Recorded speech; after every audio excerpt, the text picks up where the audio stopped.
Ano ho ba talaga ang pinakaubod ng trabaho ng DBM?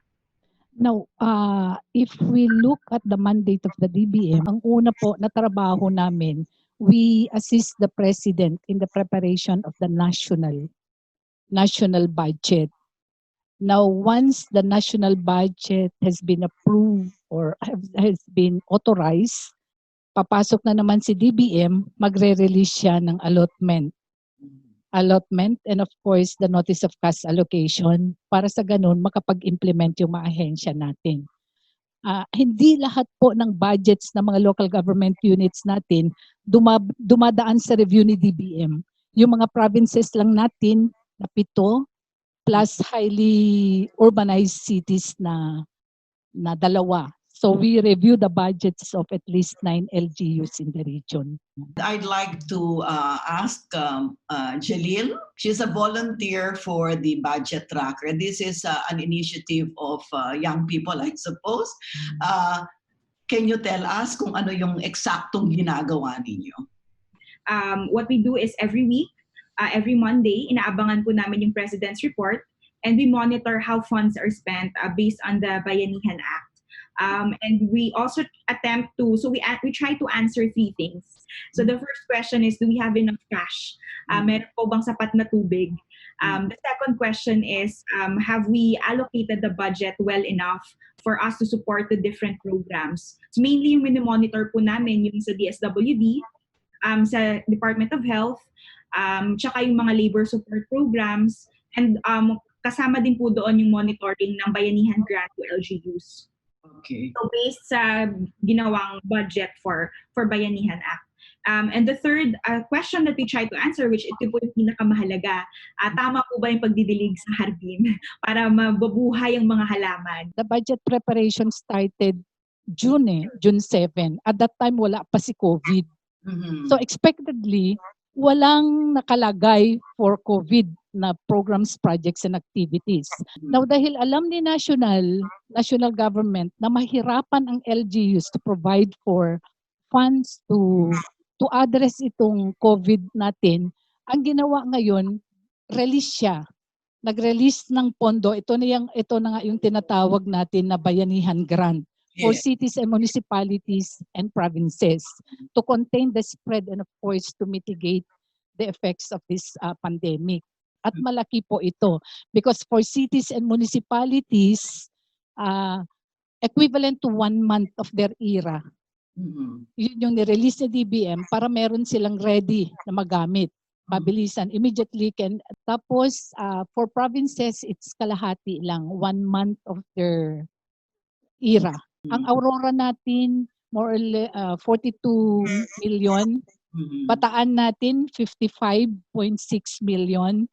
Ang Bulacan, 162 million 162,748. Nueva Ecija natin, 131.7 million. Pampanga, 115.5 million. Tarlac, 86.1 million.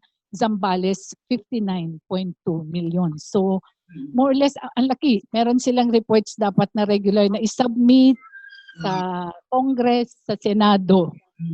yung status ng utilization nung itong nirelease na pondo. Ano yung mga observations ninyo so far?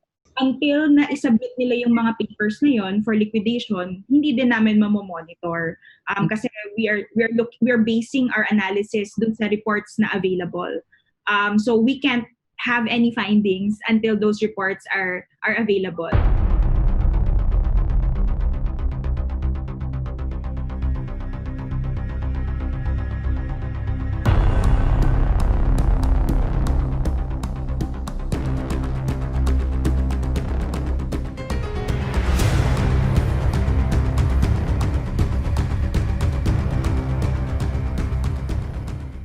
Okay. Yung isa sa mga minomonitor actually ng DILG and DBM, yung full disclosure Yeah. ng LGU's full disclosure policy.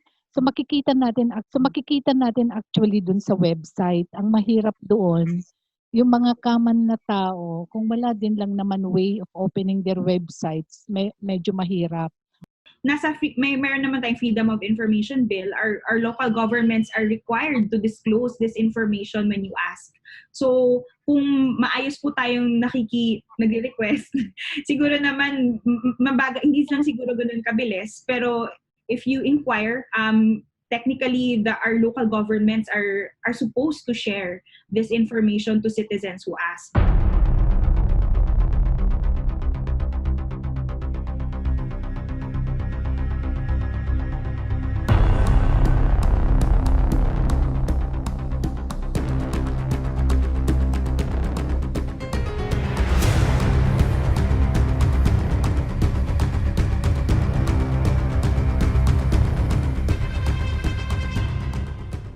Dun sa COVID response po, sabi nyo nga kanina, merong mga guidelines dun sa Bayanihan Grant, dun sa Local Development Fund, dun sa Calamity Fund, lahat ng mga pondo na ginagamit o allowed na gamitin or nabigyan ng leeway ang mga local government units sa paggastos, lahat yan may maliwanag na guidelines. Meron silang pwedeng gastusin para dito at merong mga hindi pwede.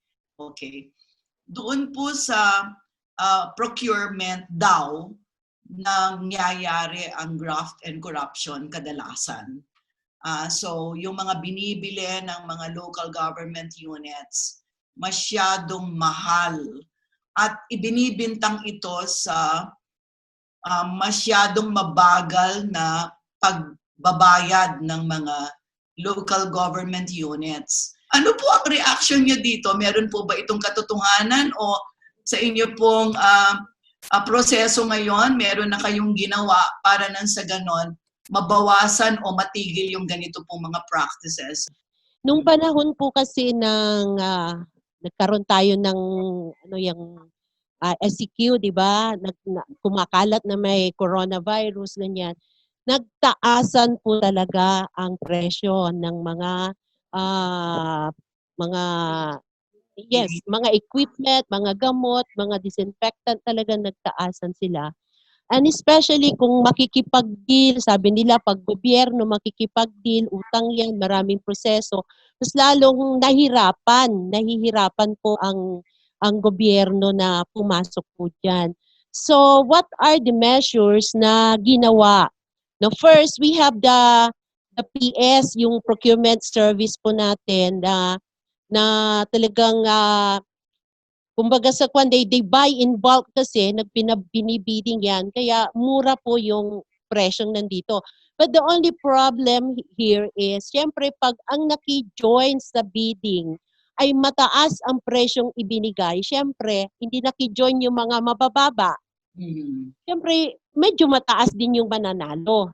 So yun, pag nag-compare po kayo, usually ang nagko-complain dyan, ayun nagsasabi na ito, we could give this at a lower price, pero hindi sila nanalo, hindi gano'n ang presyo, kasi hindi naman sila po naki-join. This is about procurement during this pandemic. Yung, kumbaga sa bumaba, in-streamline nila, binaba nila yung proseso, para hindi po mahirapan ang ating pong mga local government units as well as the national government agencies na mag-procure.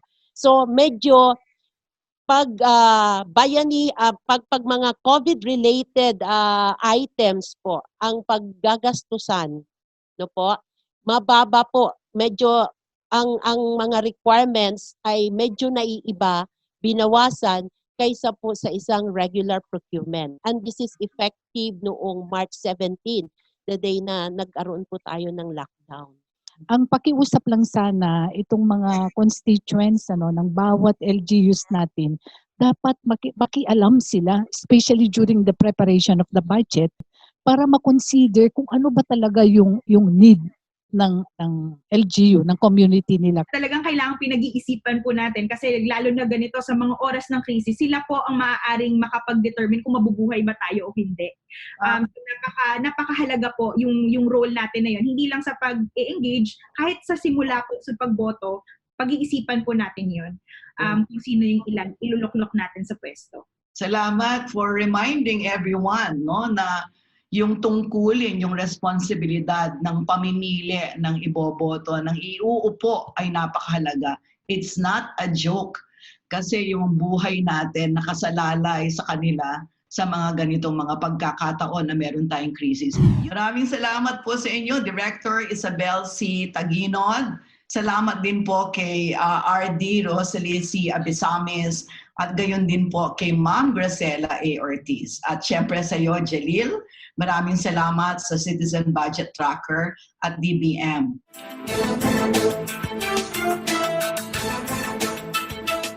Yung mga proyekto kung saan ilalaan yung budget, tayo talagang mga mamamayan makikinabang. We're not just beneficiaries, but we should also be treated by the local government units as their partners in their projects. So ganun ka-importante yung involvement natin. Alam natin yung pasikot-sikot nung lugar natin bilang ordinaryong mamayan, kaya kailangan kasama tayo sa pagpaplano. Lalo na sa pagpaplano ng budget, kung paano gagastahin. Karapatan natin bilang mga taxpayer na malaman kung saan napupunta yung pera natin, kung napupunta ba sa mabuting mga kamay yung mga pera natin. Kasi hindi biro yung pera ngayon, lalo na sobrang hirap makahanap ng trabaho tsaka sobrang hirap makahanap ng pera. Sa ngalan po ng ating mga naging bisitang tagapagsalita at ng mga nagsunog ng kilay sa likod ng kamera, magkita-kita tayong muli sa susunod na episode ng So to Speak, kung saan ang punot dulo ng bawat usapin ay ating lilinawin. Maraming salamat po at magandang araw sa inyong lahat.